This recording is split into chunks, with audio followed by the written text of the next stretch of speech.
I'm the principal of Albert Einstein Middle, and I just want to thank you all for being here tonight as we discuss the most important thing that we do for our students and for our staff and our community, school safety. I want to just apologize. We're going to have pizza tonight. It's running just a few minutes late, but as we continue with our presentation tonight, we just want to be able to, at the end of the night, get a clear picture of what we do for our students, for our staff, and for our community as far as school safety. So thank you all for being here tonight.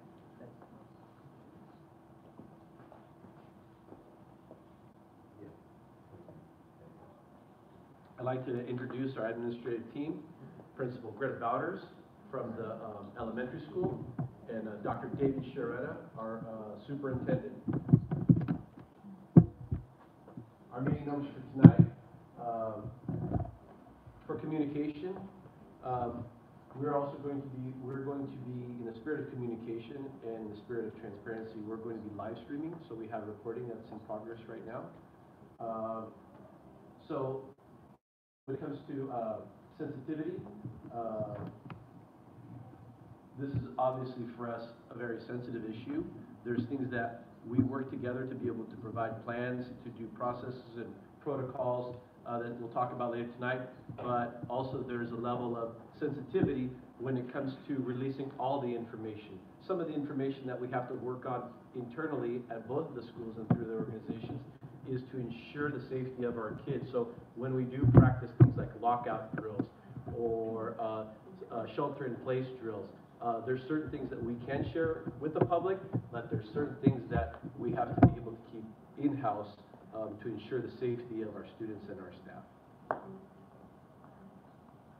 Our objectives for today: to gain a common understanding of school safety, to learn what AEA is doing, what AEA is doing in the area of school safety, and also to provide input, suggestions, and also questions. So we'll have a time at the end of the presentation where we'll be able to have a little bit of question and answer. Okay, hi there, welcome. We want to first give you just an opportunity to think about what school safety means to you. And so just kind of turn to the person next to you or across from you and say, what is, when you think of school safety, what does that mean to you? What's important to you?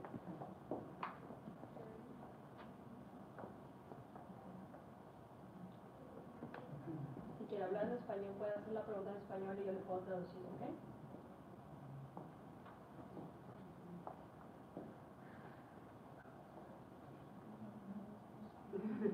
No wrong answers.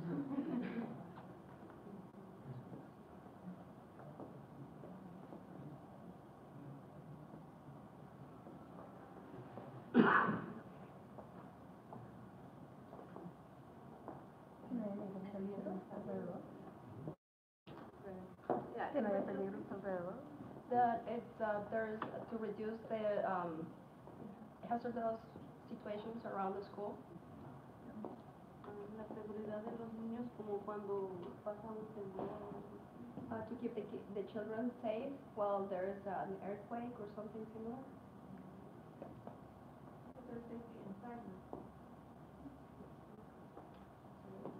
Thank you. Yeah, you know, safety is a lot of things, and a lot of that we think about are, you know, the drills and the earthquakes and the natural disasters and what could go wrong. And one of the things that we like to look at is really a holistic definition of safety. Because safety is about preparing them for the external things that can happen, but it's also about building a culture of safety and inclusiveness within the school so that our kids know who to go to, so they feel safe and they have people that they're comfortable with, because those are the people that they'll go to and listen to. So it's two sides. It's the externals, but also but the internal part of our school. And according to the nonprofit National School Safety Center, a safe school is a place where students can learn and teachers can teach in a welcoming environment, free of intimidation and fear. It is a setting where the school educational climate fosters a spirit of acceptance and care for all students, where behavior expectations are clearly communicated, consistently enforced, and fairly applied. A safe school is one that is so having that safe school, but also preparing all the people who work for us what to do in the unexpected situation. And that's what we have to practice all the time and give teachers and staff the skills to be able to react to things that we can only sometimes not even think might happen. So that's the two sides.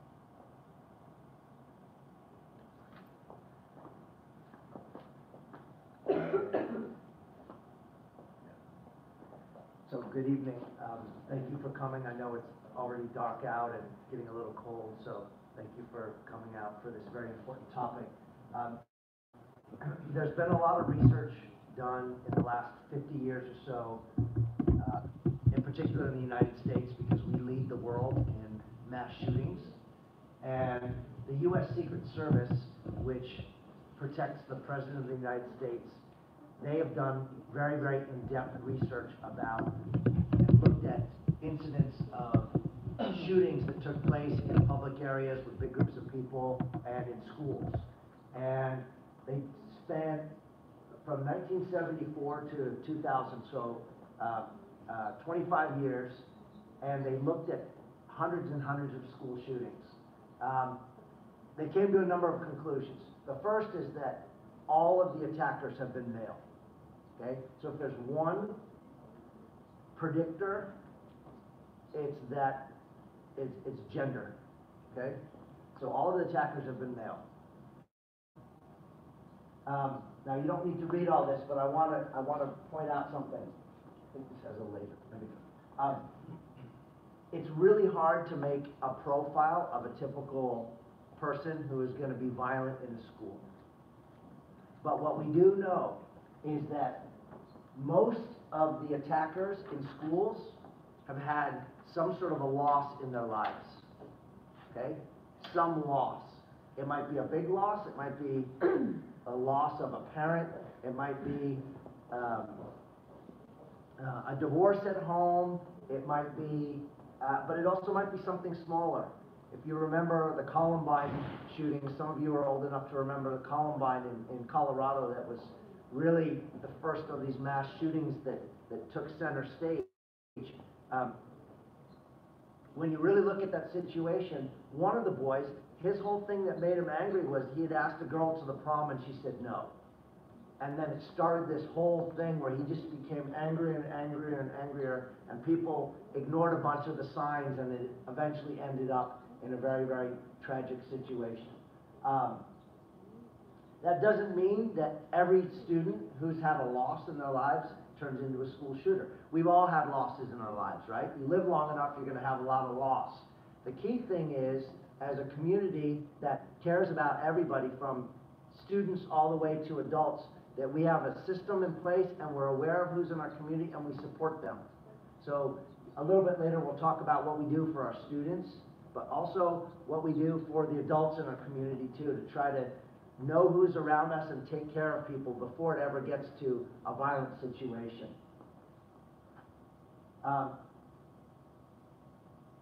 There's a lot of things about the current administration, the current president, that I don't agree with, but one of the things that his administration did in fall 2018 is they put together a commission of experts in law enforcement and other areas, and they wanted to do a renewed look at school safety.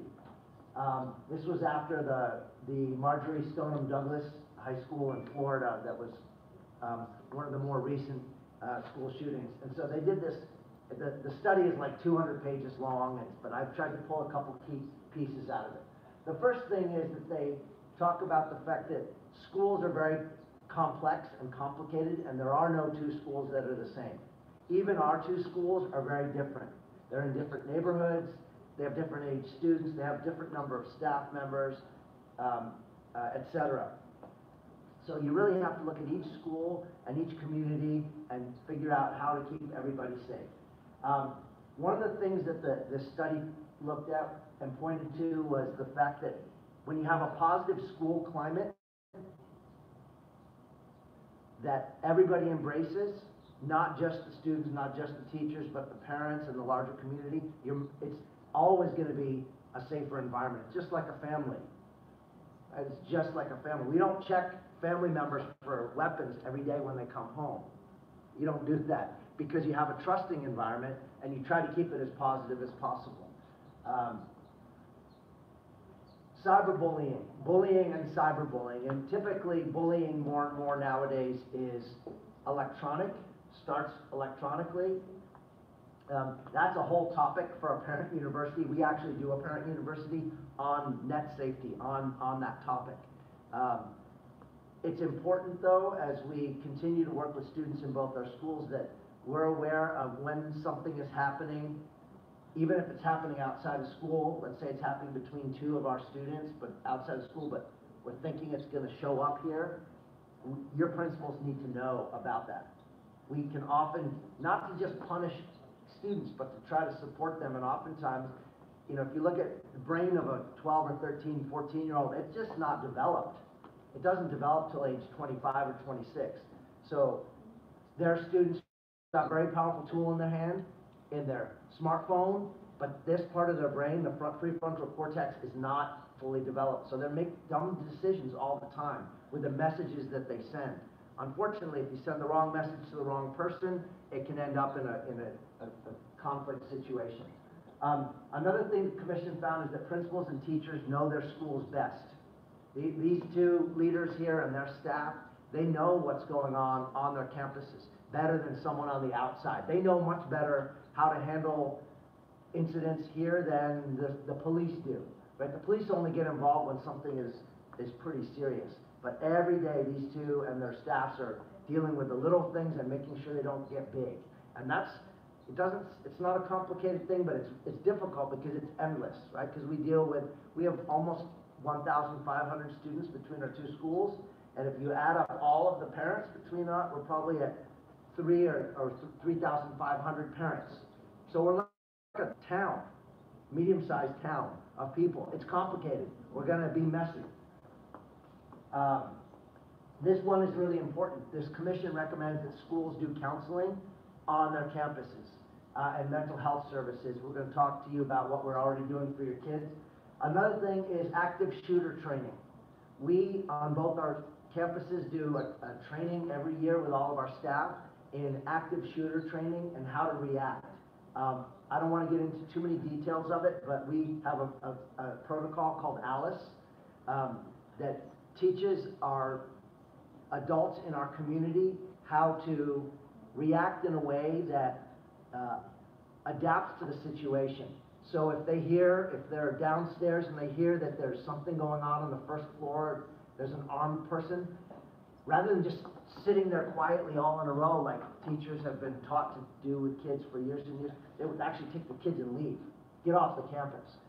Others, if they couldn't, they would lock down the classroom, barricade the door, and not open the door.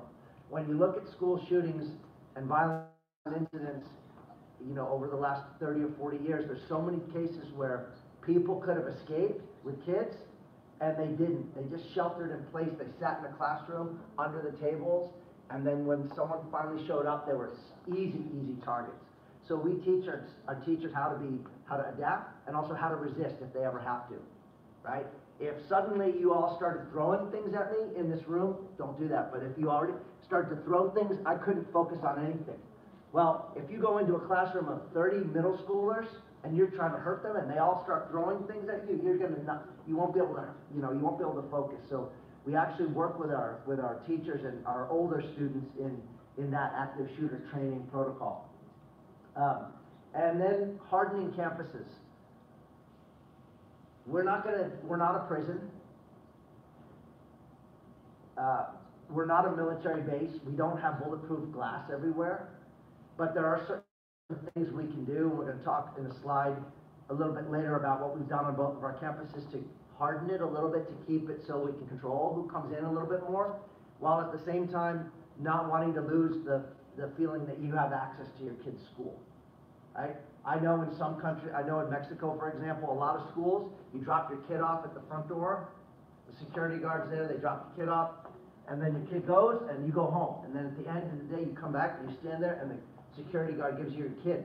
And that's it. You never go on campus unless you have like a real appointment.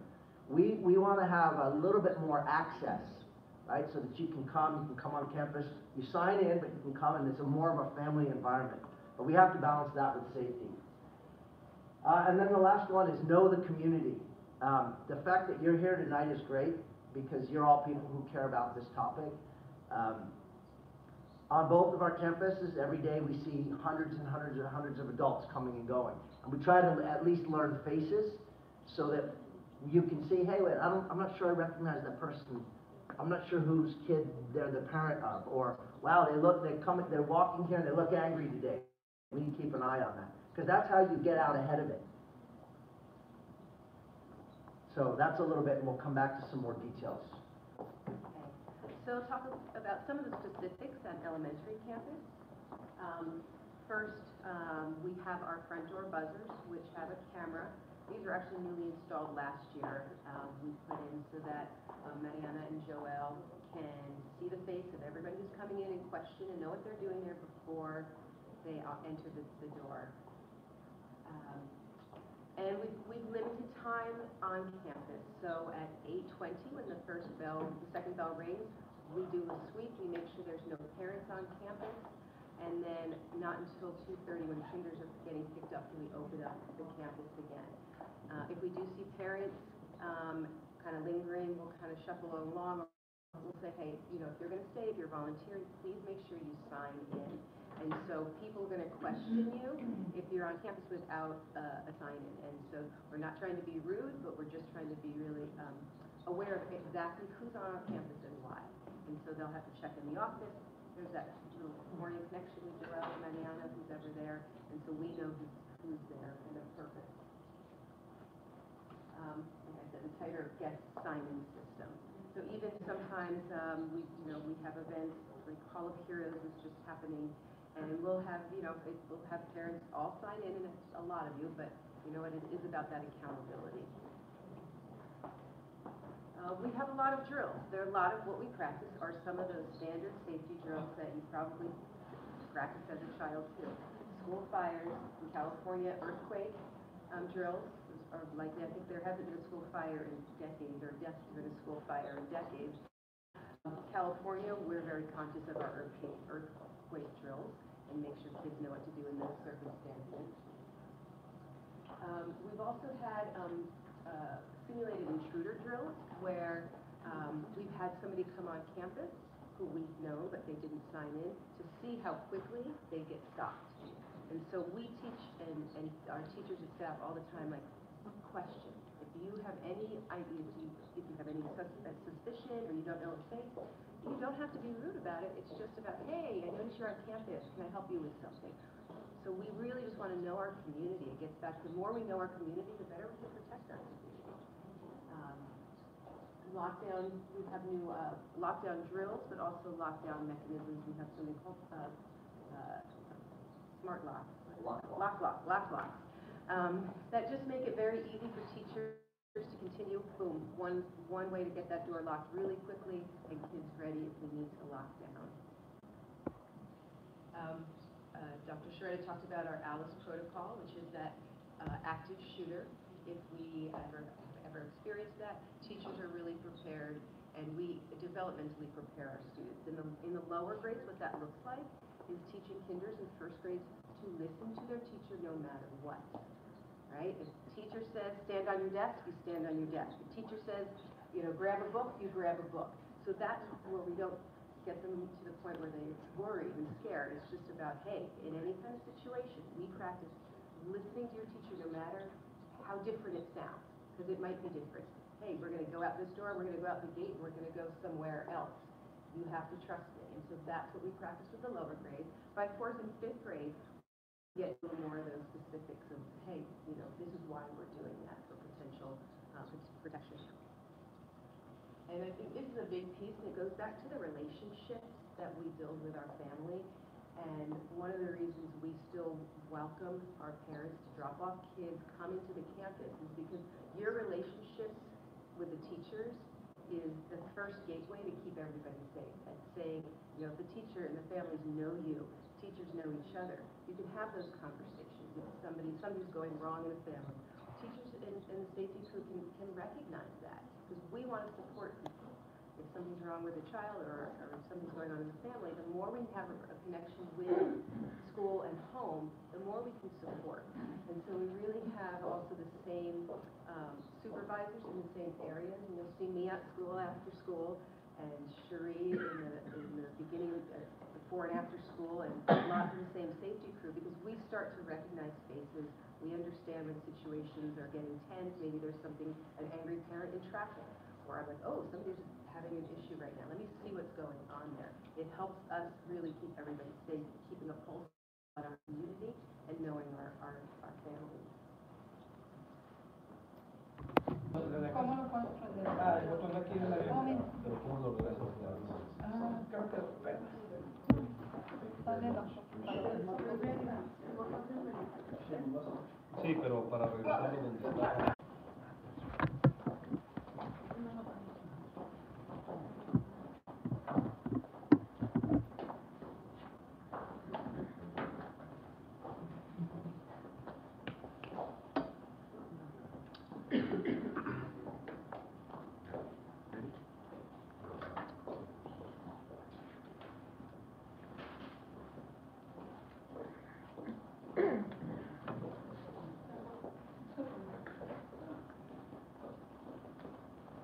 So previous to my experience, which started last year here at Albert Einstein, I was an administrator and principal at one of the largest high schools in San Diego. And one of my chief responsibilities was the safety and security of the school, the students, and our teachers. So when we talk about hardening the perimeter of a school, what does that mean? At that particular school site, we had 20 acres, and there's over 40 areas where someone from the outside could potentially access the school. So we had to think about how we could design buildings, landscaping, etc., to develop a respectable perimeter around the school in order to keep it safe without letting the school look like it was a prison. And that was a challenge. That was a huge challenge for us, because when you have 20 acres and you have 2,400 kids and over 40 different access points, or whatever we had, 38 or 40, it becomes very challenging. Here we have the benefit that we have very limited, because we are a building, and the way that our building stands, we have very limited access points. You can count them on my hand. But with that comes another issue. And we talked a little bit earlier about the reasons why we do so many evacuation drills. Because the most important thing for our students in having a building and having staircases that we have to use is making sure that each and every time we have an emergency drill, that we communicate to our children. The most important thing that you can do is, number one, stay calm and listen, right? And then thirdly is to move in order, right? So we can move the kids throughout and evacuate the kids through the staircases safely, right? So this is the certain things that we emphasize with our leadership teams and with our teachers. God forbid that there's something happens. We've prepared, we've done everything we can, 100%. We practice all the different kinds of drills, whether it's a fire, shelter in place, lockdown, etc. But the most important thing for all of us to do collectively is to remain calm, to listen, and to make good quality decisions, right? Very, very basic. So let's take a look at some of the things that we do here. In this building itself, we have over 50 over 50 cameras. The whole campus, from this floor to outside to the perimeter to all the way up to the 4th floor, is under complete surveillance, 24 hours. Okay, and we're continuing to add more cameras. We have a PA system, so if there's an emergency, I can press a number in any phone, special code, and I could speak to the entire building through all the speakers in the building at any time, at any location. We lock our entrances. So the front door, if you haven't noticed, as you approach the front door, someone will see you. They'll know that you're a parent, because we invest in relationships. We invest in personalization. We do our best to know our parents and our stakeholders in our community. And if we know who you are, we buzz you in. If not, we have an intercom system. Hi, how are you? What business do you have here? So that is what happens at the front of the school, and in the back of the school, these are locked throughout the day, these 2 entry points. Simulated intruder drills. We'll arrange for someone at some point in time through the school year to sneak in. So they'll dress up. Sometimes they may dress up in a suit, like they are somebody very important, because people tend not to bother people like that, right? Or we have different scenarios. We don't want to share too much, but we'll do that routinely, and we'll test our system to see how long it will take for someone to say, excuse me, who are you? And you have to come with me, okay? And then we can be able to identify them. So we do that every year. Monthly drills. Every month we have an emergency drill. I'm sure your kids have told you. Oh my God, we had this lockdown drill. We had a fire drill. Or we had a drill a few months ago where we had a scenario that there was a tanker with gas, and the gas was, the tanker had erupted. And we have a drill called a shelter in place, where we have to block all the airways in a classroom because the threat is potentially contaminated air that's coming from across the street from a gas tanker. So we have these scenarios that we practice with our kids, and we try to educate them and let them know and understand the importance of why it's important that they take these drills seriously, because someday, knock on wood, it could save their life. New lockdown mechanisms. On every door, we have put a lock block. So what a lock block looks like, you can't see it. It's a device, it's plastic, it's black, it's about that big. When you open the lock block and you close the door, it looks like the door is closed, but actually leaves the door open by a few millimeters so the lock won't engage. The door can open, the door can be closed back and forth. In case of an emergency, all the doors are locked, and all a teacher has to do is touch that block and the door will seal and it's locked. So every classroom has one of those, and we installed those last year. And we also follow our ALICE protocol. The protocol that Dr. Sharetta has talked about, that Principal Bowders has talked about as well. That's mandatory training for all of our staff. And then blackout curtains. That's something that we're working on. So if we're in a classroom, which many of our classrooms are glass, we have glass windows, glass doors. We have a way that a teacher in a few seconds can block his door and then pull on a string, releasing 2 blackout curtains so someone cannot see what's going on inside that classroom. That's a project that we talked about just today, and we're developing now. We want our kids to be part of that as a community service piece and help us develop those blackout curtains that we can have for every classroom. We have in a few classrooms now, but that's not enough. We want to have them throughout the whole entire school. That's a project for us. It's something that we're currently working on now.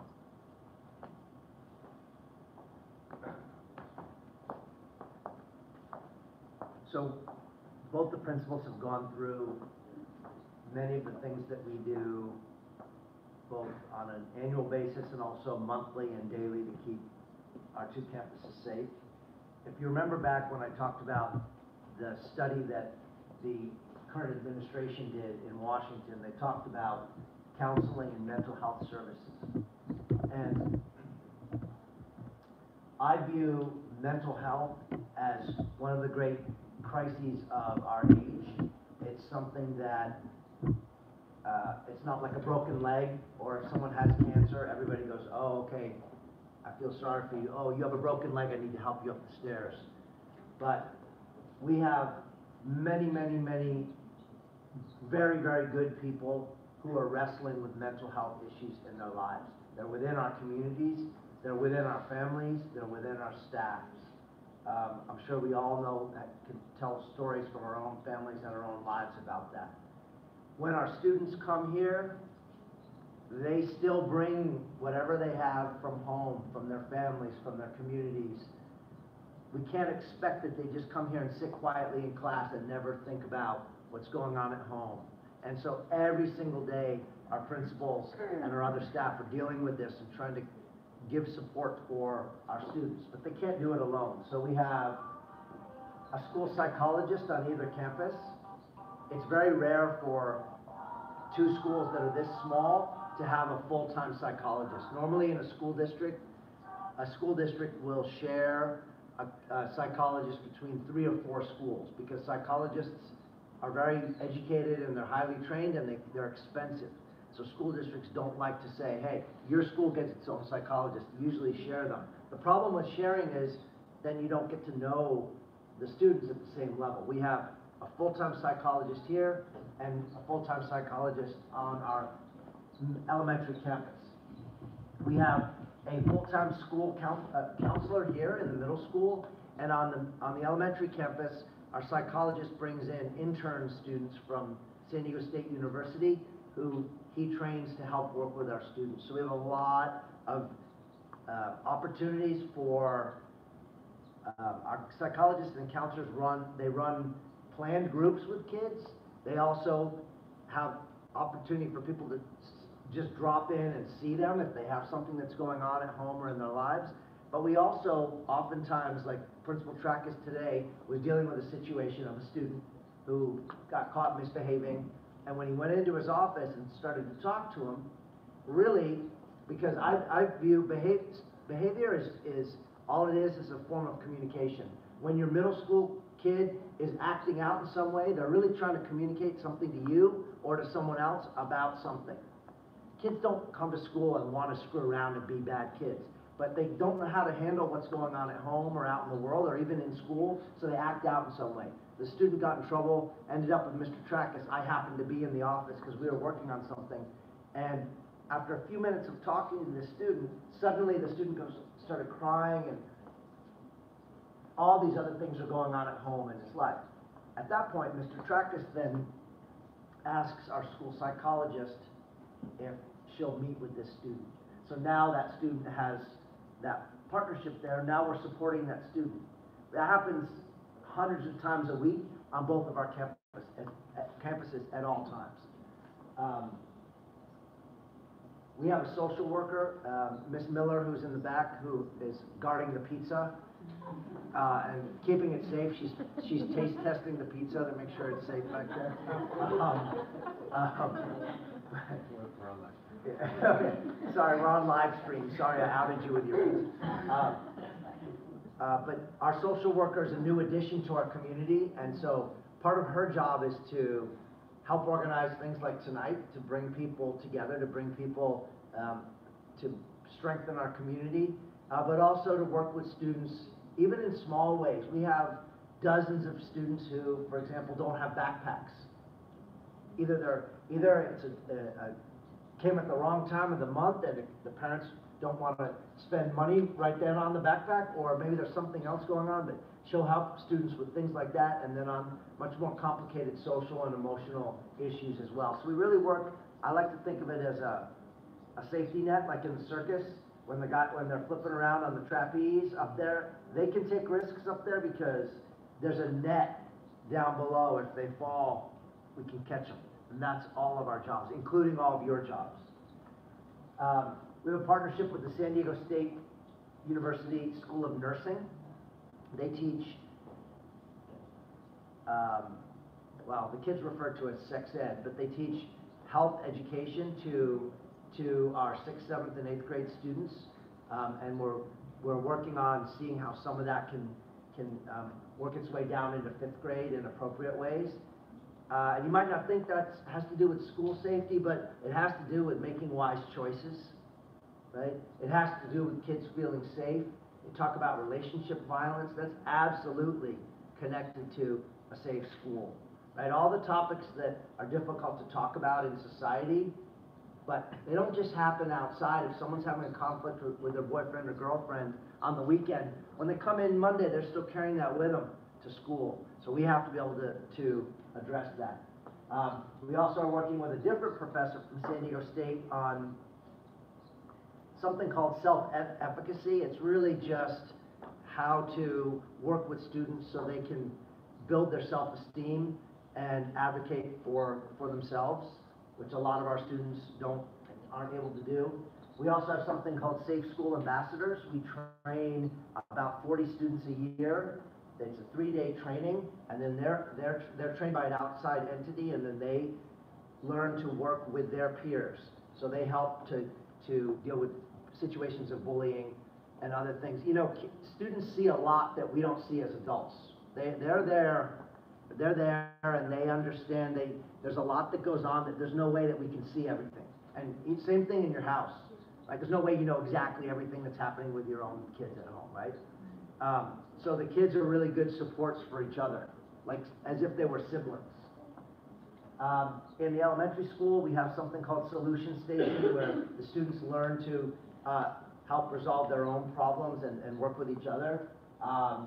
On the middle school, we use something called restorative justice. So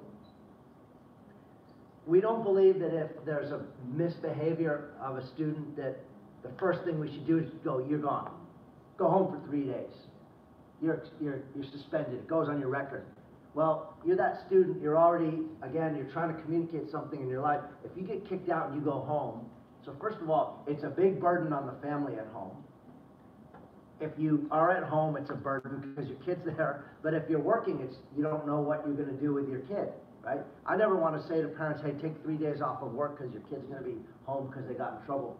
So we would rather try to work with that student so that we can find the appropriate consequence, but then also restore that student. And sometimes they have to do a project here on campus to apologize to the community. Sometimes we bring 2 students together if it's a conflict, but we work through all of those, try to do as much in school as possible. We also have a well-known, a nationally known expert called named Dr. Ernie Mendez. He's worked with our staff on both campuses for the past 1.5 years, and he works with them on how to address individuals and communities that have experienced trauma. And that may sound dramatic, but we've all experienced trauma. Certainly everybody in this room has, because you're old enough to, you know, a death in the family, a separation, a divorce. Trauma could be something related to finances, where it's just really, really hard to make it and it causes a lot of stress in a family, all those pieces. And so he's working with us so that we can be more compassionate and supportive of our students, but also of each other within the community, and both within the parents and then also our staff. And then the parent universities. So some of you, tonight's your first night at a parent university, and others have been at more. I've recognized some of the faces. We really try to offer parent universities on topics that you guys want to have. So every year we have a safety net technology related thing, because technology moves so fast, we have to do it every year. The school safety one now we're doing every year. There's parent universities on the sex ed, family education, but we've got them on a whole bunch of different topics, and every year we continue to improve that and try to make it as important and relevant to all of you. And I think, Ms. Miller, the iPads are for a survey at the end? Okay. So we will really, really appreciate your input on the iPad too at the end of this. So that's really kind of the slideshow for tonight. What we were hoping is if there were any questions or comments about the topic of school safety, something we talked about tonight, or anything that we left out. And then all we'll do is if anybody's speaking, you can speak in Spanish. We'll hold the microphone up to you so the live stream people can hear it. So are there any, yes, we have. My question is, Yeah. Do you feel that teachers should carry guns with them at school? When it comes to like school shootings, are you guys agree with that? Or I guess in favor of it? What do you guys think about that? Teachers having guns in school? Yeah, I'm not in favor of teachers having guns in school. I don't think there's enough evidence that shows that even having resource officers in school who are trained police officers have had any deterring effect on school violence. We've had situations, really unfortunate, even the situation in Florida where there was a resource officer there who did nothing, and that's a trained sworn-in police officer. So to think of, like, this building has 600 kids in it and another 50 staff members. And so to be in a building with that and to have a bunch of people walking around with guns, I don't think it keeps us any safer. That's a great question. Yeah. And it comes up every year. Yeah, that's what. Yeah, it comes up every year, as does the question, I'll just go right to it, of the police officer on campus, right? So typically, in big school districts, your high schools, really big high schools, will have a police officer, a school resource officer, they call them, that's there on campus, that's armed. Middle schools, so-and-so, some do, some don't, and then elementary usually doesn't. We've thought about this really carefully. We feel that because the behavior of our students and the school culture is so positive, I mean, this is not, neither one of our campuses is a place where a school police officer has to be there to arrest a kid because they got in a fight or something. It's just not part of the culture. So we haven't seen that as a necessity. The other thing I'll have to say is that, well, school shootings obviously and understandably are really, really tragic. And they get lots of media coverage. Statistically, all of us are more at risk when in the drive to and from school, on our freeways and our roads, right, of getting injured, than we are